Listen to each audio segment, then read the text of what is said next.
Well, good afternoon YouTube. Welcome back to the channel. My name's Dan and I'm wood turning in Wales, based in the UK.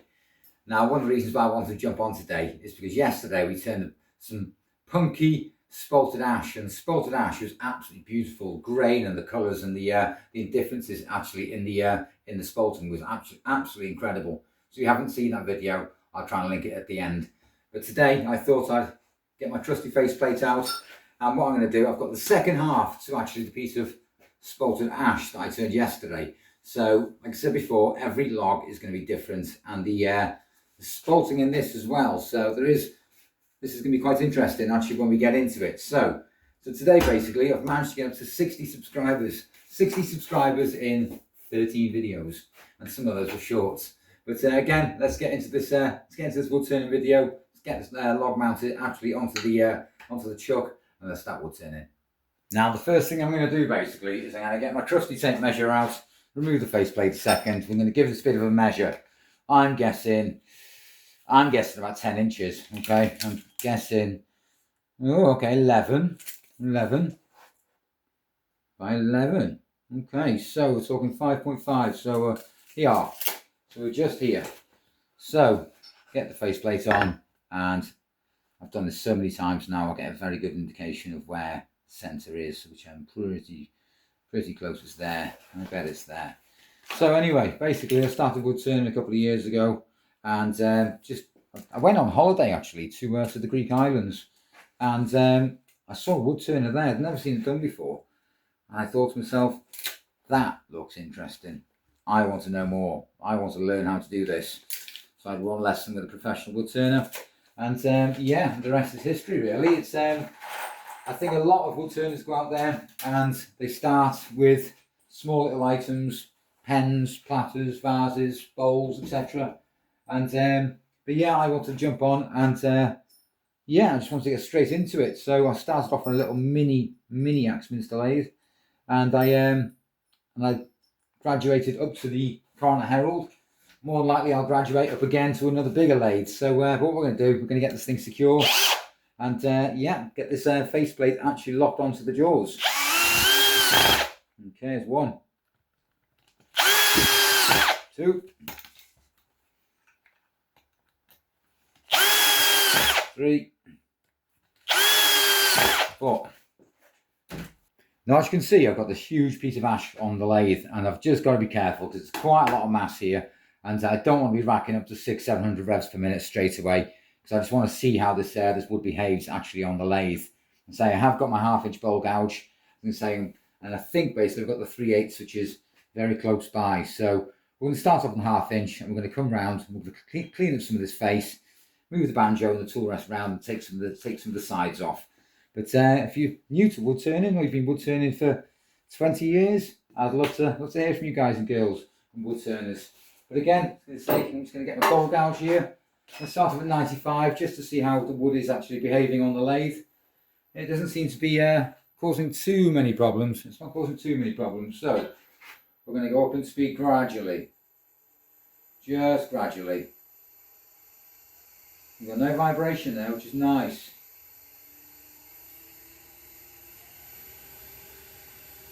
Okay, we're at 507 revs there. 507, which I think is relatively okay. It's quick enough to get these cuts made. So, but yeah, I hope you enjoy the video.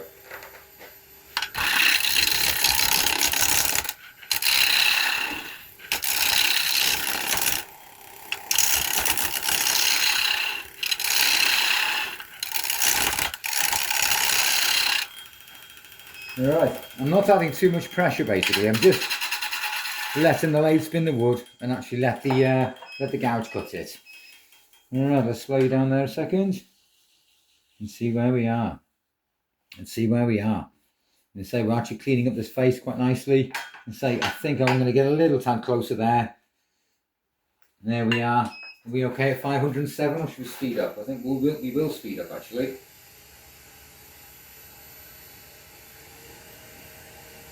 Okay, we're at 607 revs per minute. Okay, 607.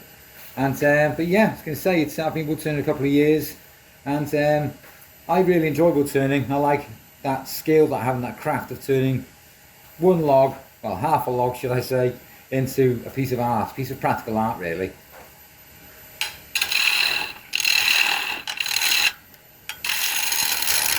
Right, so we're going to stop there a second. We're just going to stop there just for a second. We're going to pull the banjo out of the way. Yes, I know, Harold. He keeps trying to tell me the piece is unbalanced. It's not unbalanced. It's because it's rather heavy.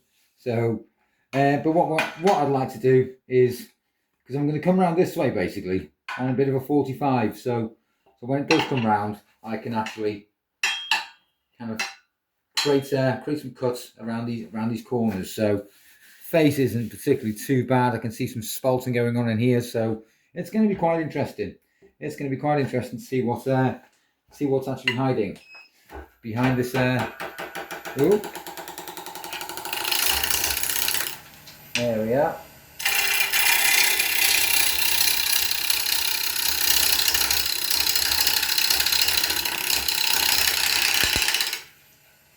Well, I'm going to stop there just for 1 second. Basically, you can see automatically what seems to be the problem.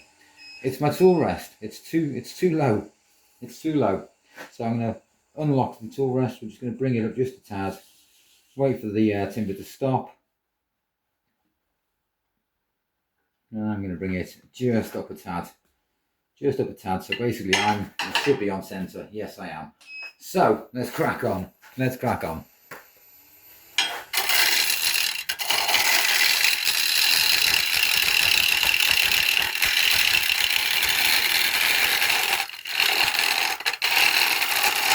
Right, so I'm going to get a closer inspection basically. This is one really big chunk of wood, so I'm not going to put my hand directly on it because I know there's still bark there and that will hurt my hands. So, right, okay. There we are. Okay, I'm going to lock that banjo in place and say hopefully we're going to start working around these corners and take a lot of that bark off. Right, now I've pulled you onto a different angle really, so you can get an idea, a good indication of how big this piece of ash is basically. So what I want to try and do, I've got a couple of ridges here, so I could go in with a couple of push cuts basically, and what I'm going to do for that basically is, not basically, but I'm going to pull out my 3/8 bowl gouge and I'm just going to just tidy those up.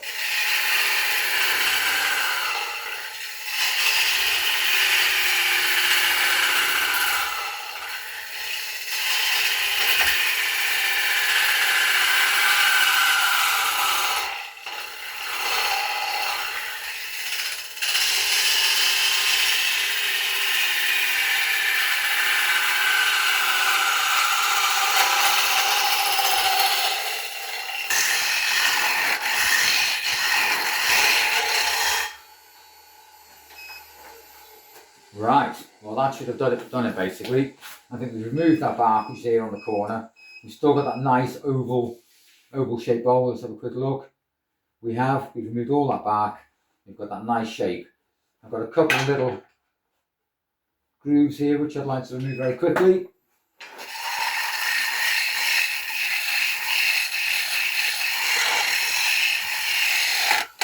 Now this should be quite interesting when it comes down to hollowing basically.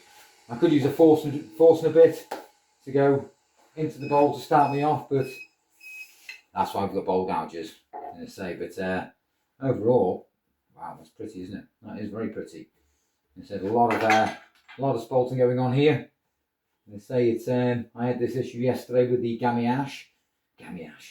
spalted ash, but I managed to salvage it. So if I can salvage that piece, I think I can salvage this one.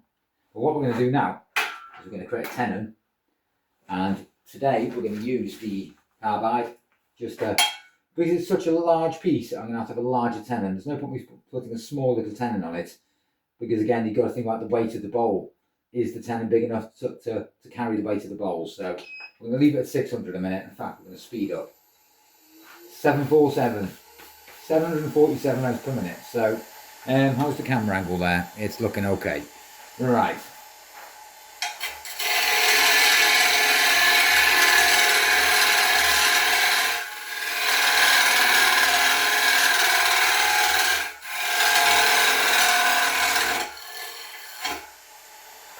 I think I've made that tenon a little bit too big. It's quite chunky, so I'm going to just take about a millimetre, a couple of millimetres off it.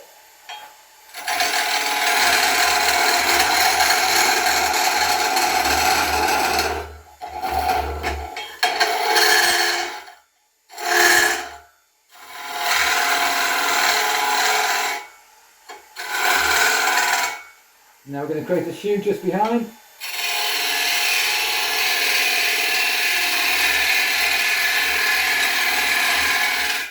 Okay, now I've got this this wave in the shoe, so I'm just going to remove that.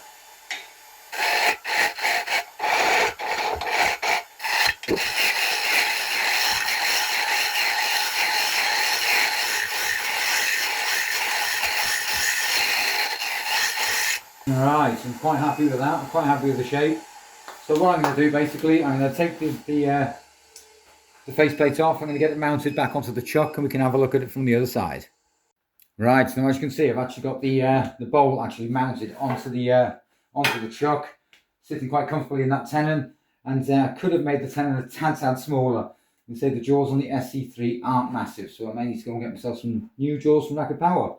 And but like I said earlier on in the video, I've left some of the pith in here somewhere, I have, and there's a tiny little crack here. So basically what I want to try and do is just shave away, just sharpen up my bowl gouge again, my 3/8. And yeah, I just want to work across the face of just a few passes, just so I can remove some of that pith basically. It's I could use actually the 1/2 inch, but I think considering I've just sharpened the 3/8, we'll stick with this for now. It's going to sit around about 670, okay? 670 revs a minute.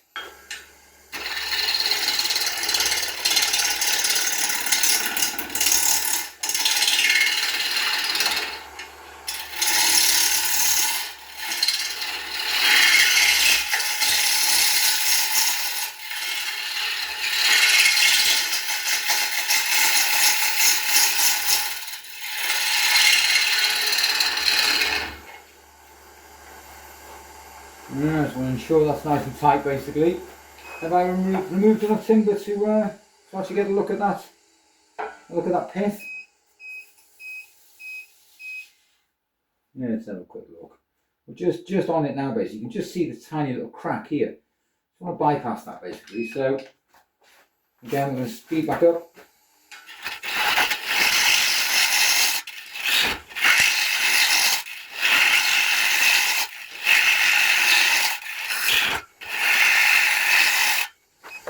I think that's possibly done it, you know. I think that's possibly done it.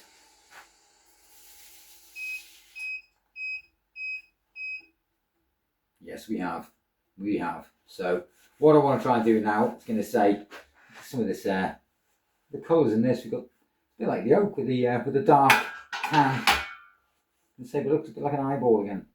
2 eyeballs in my last piece. So yeah, if you're enjoying the video, folks, do your YouTube thing. Don't forget to like, don't forget to comment, don't forget to subscribe.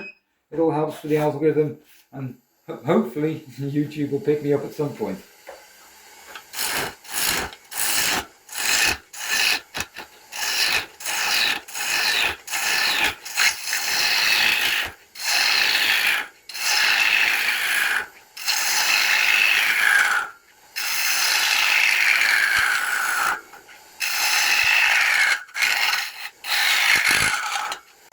Right, I'm not going to bore you when I'm actually hollowing the bowl, so basically I shall come back to you once I've made a little bit more progress. But thanks for watching. Right, now as you can see basically I'm starting to make the significant progress where I'm getting into the bowl now. And what I don't want is to have that flat bottom. And what I want to try and do is go in onto these walls, and I'm keeping the bevel in as close contact to that wall as possible. I'm going to start just on the rim and try and follow it all the way into the centre.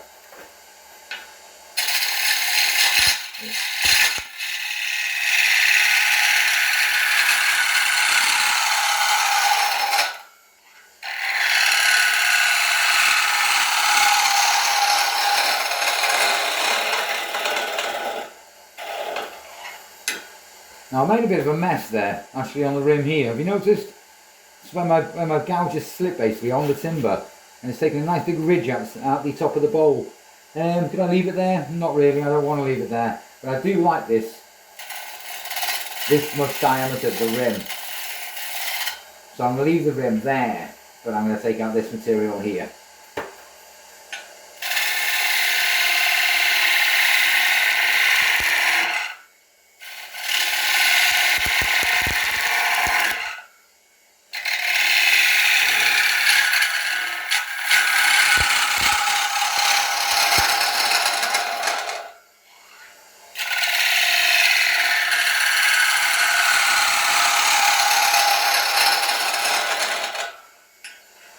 Saying that, it's an almighty big bowl.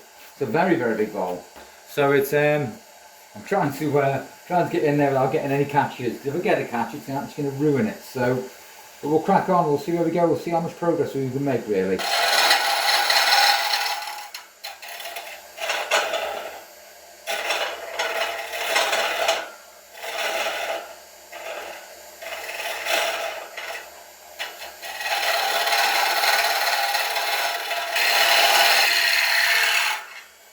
So again, not adding too much pressure at all, just letting the bevel run across that wood. I don't want to wreck it. I don't want to wreck it. But overall, I'm quite happy with that. I'm quite happy with that. Yeah, remove the lump. So again, we're going to start sanding. Okay, we're going to hit this with an 80 grit, 120, 240, and we can have a look at the finish basically once we get to that stage. But I hope you're enjoying the video, guys and girls, and YouTubers, and woodturners. I'm going to say it's I am going to measure this bowl actually while I'm at it, because for those that are interested, it's 10 inches. It is 10 inches by 10 inches. So it's rather a big bowl. It's rather a big bowl. So what I'm going to do now, let's get sanding, and hopefully we can smooth this bowl up.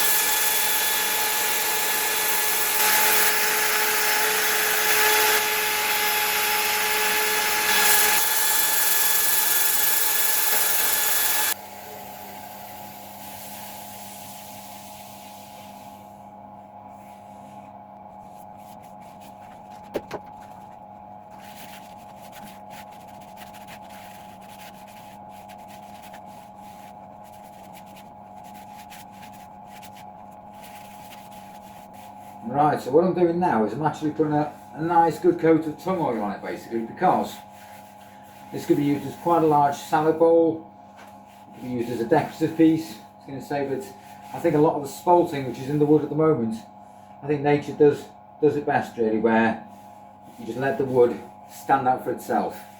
But again, if you've enjoyed the video, I was going to say I'd love to hear from you all, and if you want to see more, don't forget to do the YouTube thing and like, comment, subscribe and stuff. But I think we're going to leave it there, let that soak in, and it'll probably have another couple of coats over the next few days. And but overall, I am particularly happy with that. I was going to say I will get a polish. In fact, we'll give it a bit of a polish now actually, get it sped up. What I'd like to do is just get a small little manageable rag. Nothing too big to get caught. Again, that's full speed now, well, nearly full speed. So wipe up any excess really. Any excess. Again, I think my bowl is finished. But I hope you've enjoyed the video, folks, and hopefully I shall see you back on the other side and see you in the next one. But thanks for watching.